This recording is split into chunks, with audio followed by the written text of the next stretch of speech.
Hello everyone. I recently got an interesting question in an online forum asking about GCCs, Global Competency Centres, and careers in GCCs. And I gave a very brief response, but I thought I'll spend a few minutes talking about GCC itself, because GCC has been in the news a lot in India. They've been making headlines for various reasons. If you see, a lot of these companies setting up GCCs and expanding their GCCs or showing growth in GCCs. So let's look at what, why, and behind the headlines on what the GCCs are. Now, GCCs are offshore units of multinational companies that perform strategic functions like managing an HR operation, managing financial services, or accounts receivable, or invoice processing, or logistics, supply chain, or any of the operations of the company. Right? A lot of multinationals have complex business operations, business functions, and to operate them, you need complex systems, platforms, and people with knowledge of the processes, and that is where the GCCs come in. And GCCs have been growing in India. As of 2025, there are over 1,700 GCCs, and the number is projected to grow to more than 2,000 by 2027-28. And these centers currently employ over 1.9 million people. Just recently, Nirmala Sitharaman, the finance minister, said India expects to employ more than 2.8 million people by 2030, which means the economic contribution of GCCs is sizable. At about $64 billion in revenue, it contributed to about 2% of India's GDP. So no wonder all eyes are on GCCs. But GCCs are not a new model. GCCs are offshore units of multinational companies that perform strategic functions. Now, the history goes back in time. Way back in '95, Texas Instruments, the American technology company, set up its first R&D center in Bangalore. That is more than 4 decades ago. And since then, GCCs evolved with different models as offshore centers, captive centers, and the different business models around it.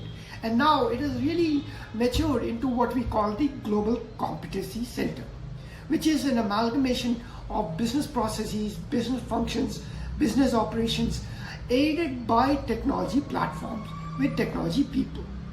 So, why are GCCs a big deal in India?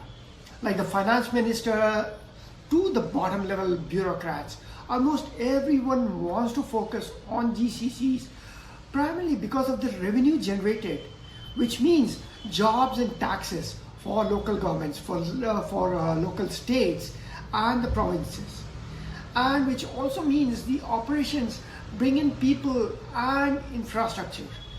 The real estate development companies are really hungry for GCC business because they aim to develop these grade A office spaces, which are a high growth, high revenue stream business for the real estate companies.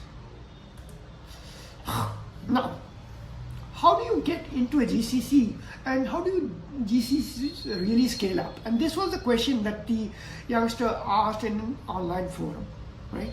Now, GCCs start by, when multinational companies want to establish a GCC or want to scale it up, they hire advisories and consultants. Some of these advisories work on a BOT model, the build, operate and transfer, which is to say that they will set up the GCC, seed it with a few key people, identify maybe the leader of the GCC or the director of operations, and hire some of the key managers, leaders, and begin to operate them by showing operational efficiency And once it begins to operate, once it begins to scale, getting a maybe critical mass of maybe 50, 100, 150 people in a year, 2 years time, that is when you will see formal announcements coming out saying, okay, GCC is set up, here is our GCC, here is our leader from the Americas or the Europe coming to inaugurate it with the local political leader, say a representative from state government or the local consulate or the embassy. Now, what are the typical roles in a GCC, and how can you get into a GCC if you are an aspiring, say, IT professional or business services professional? These structures are very hierarchical. You generally have one director, one senior director, or a senior person designated as the head of the GCC.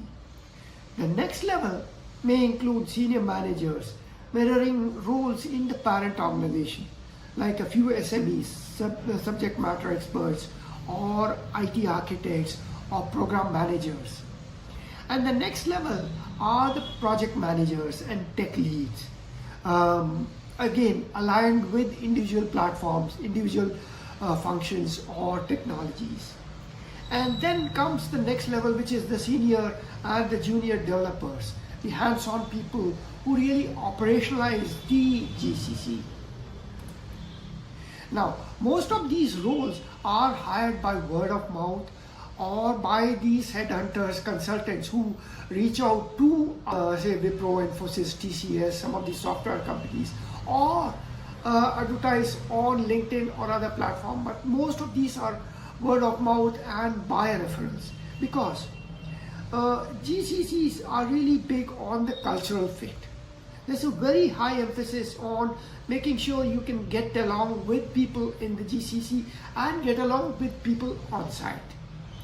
Now, there's a lot of online and offline meetings you need to be prepared for, and they desperately aim to project quote-unquote Indian culture. For example, now it's the Diwali season. You log in into LinkedIn, you cannot escape posts about GCC Diwalis. Happy Diwali at GCC, like maybe this clip that you see online.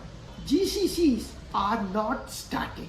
You join GCC, your job and the role is not going to remain static, because every new functional leader in the organization, maybe a CIO, CTO, technology officer, or even the CFO sponsoring the GCC may want to leave their footprint, and in a few years they may get transferred, move out of the organization, which means the strategy around the GCC also may shift. For example, I worked for this medtech company, medical technologies company, for more than 5 years. I was hired at the GCC in Bangalore when it was starting to scale up in 2019. We had about 400 or 500 people working out of the Bangalore office alone. And then a new CIO came in, reported to a new CFO, and they together decided the financials don't make sense. Let us outsource this whole operation. So they bid it out to Cognizant. Cognizant rebadged the entire team of about 500 people. I still remain with Medtronic, but almost 500 people were rebadged in a span of 3 to 6 months, moved to Cognizant. It was a major transformation, and that went on for about 4 or 5 years before again Medtronic decided, oh, let's begin to scale up operations again in India. They hired another consultancy, started seeding them with people in Hyderabad, and slowly begin scaling up. So this is a full circle that happened right when I was in the organization for about 5 years. So which means the cultural shift, and there will be a shift that you need to be prepared for. There are going to be transformations you are going to be prepared for. What is the typical work culture in a GCC? If you work in a GCC, you need to be aligned with the local teams, local leaders. But more importantly, you need to be aligned with your sponsors, your leaders, and the counterparts on site, maybe in the US, maybe in UK, Europe, or other places. You need to be willing to work late night in shifts if required. Take calls at different times based on the time zones of the HQ or the headquarters company. So work-life balance at GCC is pretty decent by Indian standards, but you need to be willing to work these odd hours. The work-life balance is better than pure tech companies that some people call as sweatshops. Salaries may be on par with, say, the which companies, Wipro, Infosys, TCS, but not on par with, say, companies like Google, Microsoft, or these tech companies. Now, as I mentioned, GCC jobs are not for life, because your roles are going to be impacted by a transformation, the next transformation that happens in the company.